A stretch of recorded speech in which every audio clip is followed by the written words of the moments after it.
Hello and welcome to this lecture on border walls. My name is Dr. Gerard Told. I'm a professor in the School of Public International Affairs at Virginia Tech, and this is a lecture that is part of my course that I'm teaching at Virginia Tech. In this lecture I want to discuss Dr. Rhys Jones's book Border Walls: Security and the War on Terror in the United States, India and Israel, which was published by Z Press in, I believe it is 2012, if I'm correct. 2012, yes. And I want to talk about the larger theme, which is the question of border studies within political geography. Now, border studies is a very lively dimension of political geography. And it is actually one that's quite interdisciplinary, because there are also sociologists studying borders, there are anthropologists studying borders, and so on and so forth. But within the field of geography, there's a long tradition of studying the border. Now, it makes sense, because on the one hand, it is fairly evident that discipline that is focused on geography would focus on frontiers and the making of territories, the delimitation of territories. But it's important to grasp that borders are relatively recent creations. The development of the modern nation state and that ideal that we have states that represent one nation is only something that really was established in the 20th century, and in many cases it's still very much a fictional notion which is seeking to nominally organize the world political map, when the actuality on the ground in the spaces themselves is something which is really quite untidy, as political geographers know very well. But what is important is that that we study the making of the border, and we're in part studying governmentality. We're studying the ways in which states seek to make their space legible. They seek to control it. And of course, states, in bumping into each other and in contesting certain territories, are forced to delimit and determine what it is that determines their border. So it defines an edge. It defines the edge of the state, the beginning of a new state. It also defines us versus them, that which is ours, that which is theirs, and so on and so forth. So there's, in the process of creating borders, you're creating lots of other things. But it's important that borders are a function of states. Without modern states, we wouldn't have the same type of borders. And when you had pre-modern states, when you had dynasties, the borderlands were much more fluid and were not legible and demarcated in the same way as they are today. Now, there's a whole literature on the governmentalizing of territory, in which borders and border delimitation is one aspect. And I want to point out to you that in lots of places across the globe, we still do not have fully determined, fully agreed legal demarcations between states. There's lots of places which are still very contested. Even between states that are peaceful, they still have certain unresolved territorial issues. Consider the island of Rockall, for example, in the Atlantic, which is claimed by a number of different states. And it's not just obscure places too. It can be certain bays, certain fishing rights, and so on and so forth. And we see in the South China Sea this particular process make international headlines. Now, borders are spaces of contradictory logics in the contemporary world, because on the one hand they are places that are meant to facilitate commerce. Globalization is in part about at least the utopia of globalization is borderlessness. So borders are supposed to facilitate flow, facilitate kind of integration of different economies, and NAFTA was an attempt to try to do that. The Schengen border system and lack of need for passports within the European Union, those countries that participate in that, that's also another an attempt to try to induce a condition of borderlessness.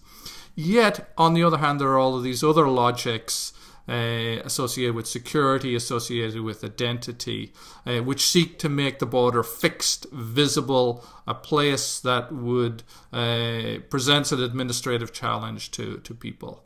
So you have this kind of soft versus hard understanding of borders, and then you have a contemporary condition which is quite contradictory for modern states that on the one hand seek to promote trade and promote integration and their openness to business, yet also may seek to quote-unquote control their population, control movement.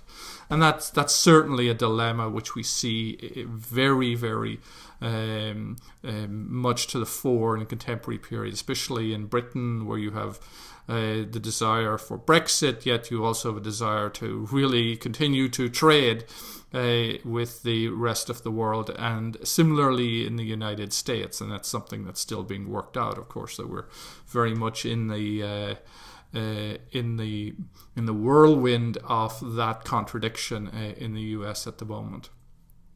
Now, another theme that is important is the ways in which borders are not produced locally. That border as a kind of physical material space is produced by legislators who in many instances have never been to the border, and they look at it as a sort of symbolic place, and their support for border maintenance and border walls has more to do with their seeking to assert a certain sense of identity rather than a grasping of the actual material needs of borderland communities and an understanding of that. So that's an important part of border studies more generally. We have to look at the bordering practices of state and then also non-state actors, particularly vigilante groups that are seeking to assert the border, the Minutemen in the United States and elsewhere, and the kind of tensions that can produce with the state authorities and those charged with the border, with border policing. And of course, border policing in and of itself can become an interest group which may clash with the state and the particular democratic expressed will of the state. So there's scope for tensions there as well, and politicization. And we've seen some of that in the United States. And then another theme which is very big in the contemporary period is this idea of mobile borders and border enforcement away from the line, away from the physical border itself. So the work of various scholars examine that, particularly such things as, for example, Section 207G of the Immigration and Nationality Act, which is studied by some geographers. So let me give you some indications of the types of things that you can find. So this is the Association for Borderland Studies, and their website discusses the association, which is multidisciplinary, and some of their activities and conferences. This here is a researcher. His name is Matthew Coleman. He's at the Department of Geography at Ohio State, and he does a lot of work on the immigration enforcement away from the border. So that's really quite interesting work. So borders are sort of material manifestations of sovereignty. They're sovereignty made visible, material. Other researchers who I would like to mention is the Finnish researcher Anssi Passi, and the Israeli researcher David Newman, who has written a lot on borders in the Middle East. Now, let's talk about Rhys Jones's book and his arguments. And he is looking at the contemporary period, the period since 2001, and the ways in which you have border hardening occurring, the creation of border walls, the desire to create border walls, and why this is occurring. And so he links this to the affects that are begin to infect the body politic, that begin to ripple over the body politic as a result of the September 11th attacks, and then other instances of spectacular instances of terrorism suffered by citizens within various states. And what does this do? Well, he argues it produces 4 effects. So you have a return of enemy-other discourse in which politics is reduced to friend-enemy. And it's important to note that politics is not necessarily about friend and enemy. Politics is about distribution. It's about democracy. It's about pluralism. It's about allowing different groups to be represented in a democracy. It should not be about who's with us and who's against us. So that's one of the things that occurs when you have a counter-terrorist state, is that you immediately begin to degrade the democracy and the possibility of a democracy. And what specifically are some of the characteristics of this enemy-other discourse which is distinct from the Cold War? Well, we've already looked at some of those things. We've already talked about the fact that the enemy now is seen to be without an address, no longer locatable, no longer territorial in the same way as, let's say, the Soviet Union was. But there is a kind of an ambivalent logic occurring, is that on the one hand, terrorists could be everywhere, they're infiltrating, they could be next door, and so on and so forth. So you have this sort of without an address conception of terrorism. Yet on the other hand, they're folded back into certain states that are seen to be the homelands of terrorism. And that often involves collective projection onto a whole state. So we see that in the United States right now, where you have quote-unquote Muslim countries and certain Muslim countries that are unable to control their population and therefore are subject to a ban. All citizens, irrespective of who they are banned. So that's sort of collective othering. And then there's a second conception which comes out in the 2000s, and that is this quasi-religious understanding of it's more than quasi-religious, as it often is explicitly religious, and that is that the enemy is evil. The enemy represents something that cannot be negotiated with, something that doesn't have rationality, doesn't have any kind of politics. It's an unrepentant evil that requires elimination. And that's, of course, a very appealing understanding for those that have been radicalized by the violence of terrorism. Secondly, that there is this, as I mentioned, without an address, there's a sense that the neighbouring state is an ungoverned space. It is the government there is unable to control their populations. They're unable to police it. And therefore they are, to a certain extent, all potential terrorists there. And this, of course, involves a dehumanization. These people are considered to be uncivilized, and so on and so forth. There's a very strong us versus them. We're civilized. We have control. We have security, whereas they don't have security. And therefore, we need to build a wall between us and them. Third aspect he notes is this is the global war on terror creates the possibility for a renewed xenophobic nationalist discourse of homogenizing the inside and identifying fifth columnists, identifying those that are not part of us. So that feeds into domestic struggles over national identity, in which right-wing nationalist forces that have always held these positions are really empowered by this, and the whole politics of the country is radicalized.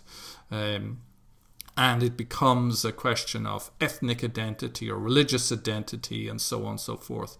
And as a consequence, what is lost is the possibility for a national identity based upon a civic conception, where you have pluralistic, multicultural, multi-confessional understandings of the nation. Those tend to get marginalized, shunted aside, securitized, meaning that is dangerous for the nation if one holds those particular attitudes. And so that's another feature of these affects. And then lastly, the expansion of security practice to colonize everyday life. And so that's the sense that everything becomes securitized. So everyday life, such as going to concerts, going to swimming pools, going to nightclubs, and so on and so forth, that requires vigilance, that requires security checks of one type and another. Now, Jones finds a paradox of security that we found elsewhere in the work of other thinkers, and that is, as he notes at the beginning of the book, I think it's on page 4, the exclusion and violence necessary to secure the borders of the state often undermined the very ideals they are meant to uphold. So we are the land of freedom, the terrorists hate our freedom, and therefore we need, surveillance of all of our citizens. So that is the particular paradox that is unfolding, not simply in the United States, but in lots of other countries. So let's talk about violence and what it does. I mean, violence is, the genius of violence is that it stupefies a society.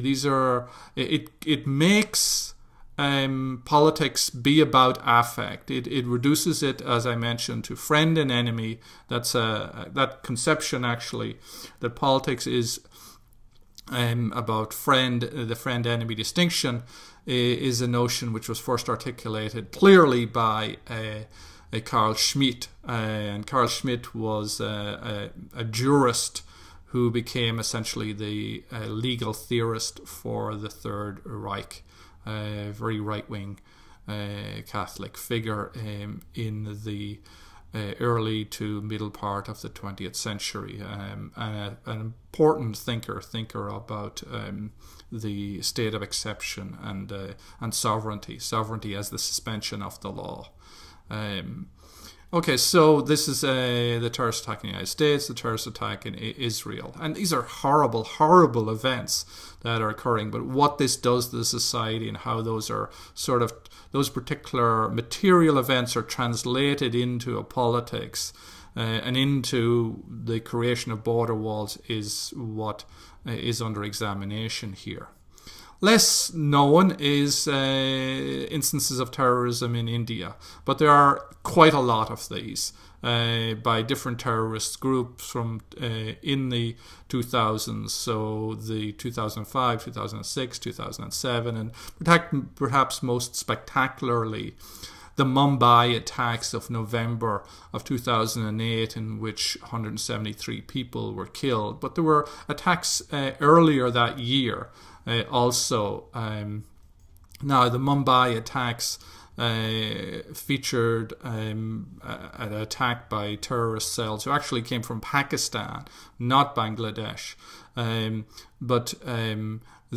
can read more about that by looking at the Wikipedia page on the Mumbai attacks and the particular geography of those attacks. The Taj Palace and Tower is one of the kind of central locations. That's it there where these particular attacks occurred. A very high-end hotel in Mumbai. So what does that produce? Well, that in a society it produces a discourse which we are quite familiar with, which is a discourse about good and evil. So here you have George W. Bush and his articulation of it. You have former Israeli Prime Minister Ariel Sharon describing Yasser Arafat, the leader of the Palestinian Authority, as Bin Laden, our Bin Laden. Tony Blair also articulating a very religiously inflected discourse on this whole question. And then the former Indian Prime Minister Atal Vajpayee talking about India needing to be part of a global war on terror. And of course there's a lot of entrepreneurial activity going on here in which various leaders across the world translate their particular struggles with different groups those struggles may have very domestic origins and maybe territorial. These groups may be separatists, but they're all sort of folded into this global war on terror, and therefore there's an attempt to create identifications here and homogenization so that there's no possibility for distinction between these different ones, and that of course serves the interests of certain groups. We already know that case of Chechnya and Vladimir Putin's war against Chechen rebels as being interpreted as a global war on terror by him, and that being accepted by the Bush administration. Now you then have the kind of pre-existing, already existing discourses, Hindu discourses in the case of India, which then take the ideology of terrorism, or that particular category, that very powerful category of, and then they see that as evil, and then kind of fold that into religious conceptions of evil and the like. And then you have other particular discourses. So in the case of this poem, which is by the former president of India, Kalamam, which Rees discusses, where he began his annual address to the joint session of Parliament in, I believe it was February of 2007, with the poem. He read it in Hindu and then in English, and then he subsequently read it in other locations as well. All of this is to say that's the particular ways in which the translation of the spectacle of violence and the affect that it produces, it's translated into these sort of affective discourses about which are quasi-religious, about good and evil, and then what does this do? Well, this then provides justification for the construction of barriers, barrier walls, hard walls between different states. Now, there may not be any material connection at all. We're not dealing in a world of rationality where we have evidence and therefore we have evaluation of a particular situation, and then we have remedial measures taken in response to that, which address the underlying causes. And then, so there's no necessarily empirical relationship between the outcome, which is the production of border walls, and the justification of it, these particular terrorist attacks, which may, as in the case in India, may have originated in Pakistan, not in Bangladesh. And then there are other examples too. Of course, the United States. What does Mexico have to do with 9/11, and so on and so forth? And what does necessarily the Israeli-Palestinian issue is more complicated, but the argument is nevertheless a valid one, which is that the particular politics that we're seeing is one that is not based on truth. It is based upon affective facts, feelings, and particular logics of belonging.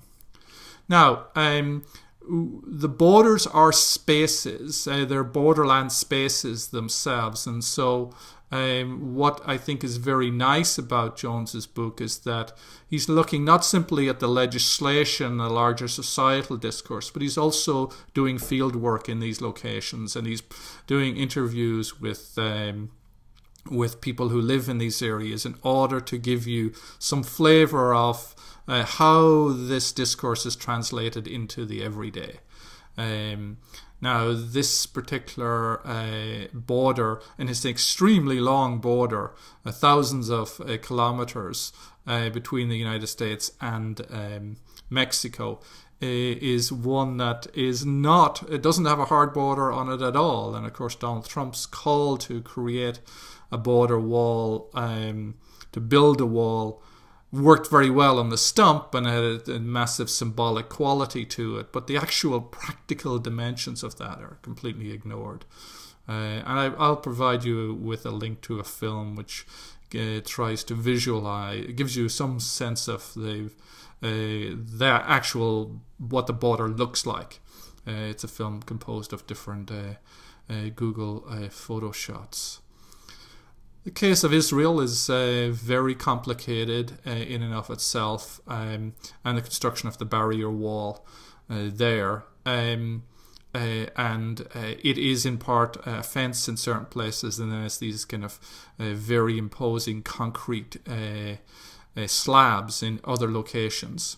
One of the things that's important about the border, the location of the barrier wall, is that it does not follow the green line. Which is the nominal line separating Israel from occupied territories that Israel took in 1968. Instead, it is something that follows its own logic, and it has to do with protecting the settlements that the Israeli state has promoted in the occupied territories of the West Bank. Judea and Samaria to Israeli nationalists, and so he gives you some sense of the ways in which the sort of the political geography of Israel is on the ground in these areas, and the nature of the occupation. So there's Israeli settlements, and then areas A, B, and C in the country, and it's quite an amazing sort of architecture, an archipelago of colonization and occupation. I've been there a few times, and never ceases to amaze me the amount of money that went into creating it, and the fight over land which is not exactly bountiful and not exactly the most attractive in certain ways. The case of the Bangladesh Indian border is probably less known, but he has an excellent 2 chapters on that. So the chapters are organized in terms of the discussion of the rationales for the creation of the borders, the securing of the homeland in the US. And so there's a certain round that he discusses, a certain set of years. And of course, we're now going into a new, more intensified round of these border hysterias and bordering impulses in the US. The war on terror and how that played itself out in India. And then the whole battle for territorial control in Israel, which is also going through a new sort of intensified period when it seems as if the 2-state solution is being completely cast aside in an open manner by the Israeli government of Benjamin Netanyahu at the moment. Then there are chapters on enforcement practices, and this is where you begin to see the kind of Foucaultian themes of governmentality and biopolitics, management of populations, management of territories, and what that looks like. and what are the particular techniques that are used, what are the strategies, what are the laws, what are the practices that are being used on the ground, and what are the actors, how different are they, the heterogeneity of that. So this is territorial management, population management, up front and close. And you can see that in his discussion, an excellent discussion of that. Towards the end, the last chapter, then he discusses the ways in which borders are performative sites. And he quotes Mark Neoclesius's critique of security. And I want to read that to you because I think it's very, very helpful. So this is page 172. What if security is little more than a semantic and semiotic black hole, allowing authority to inscribe itself deeply into human experience? ? What if that magic word, security, serves merely to neutralize political action, encourage us to surrender ourselves to the state in a thoroughly conservative fashion? ? The starting point of the critique is to see it not some kind of universal or transcendental value, but rather as a mode of governing, a political technology through which individuals, groups, classes, and ultimately modern capital is reshaped and reordered. Page 172. That's a really very powerful point. This is not meant necessarily to be. This is something which we've done to ourselves. This is something which the powerful entities are doing. This is how we're governed in the contemporary period. This is politics, and this is the choice of certain forces that are coming together, and it need not necessarily be this way. It's not necessarily rational in any way. It doesn't necessarily respond to the underlying causes of terrorism, the nature of terrorism, the motivations for terrorism, and in fact it might actually intensify those particular expressions of terrorism and other types of politics, the politics of resistance. So the borders are performative sites, and he talks about it as performing territorial control, performing separation, performing identity assertions, performing insecurity, and then also being sites of resistance. And we see that in the United States. I mean, the ways in which no border, no ban becomes a struggle over who we are, who is the nation, who gets to decide. Is it that the land of liberty becomes the land of prisons and walls and biometric scans and so on and so forth? That's the kind of question that's at stake here. And those are kind of very profound questions, and I think Rhys Jones does an excellent job of exploring some of these. Let me note in conclusion that he has a new book out, which is on refugees and the right to move and the ways in which there's a struggle in Europe and elsewhere to control the borders. The borders are seen as failing, and there's also bordering impulses in Europe. There are also other books such as this here, which is a book by two political geographers in the UK, Spaces of Security and Insecurity on Geographies of the War on Terror, which addresses geographies beyond simply borders.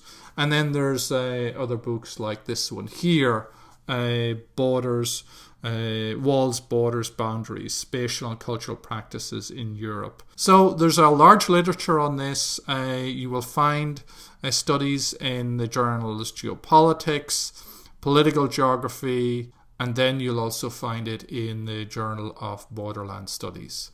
Okay, so I hope that you have enjoyed this introduction to Rhys Jones's book, Border Walls. Thank you.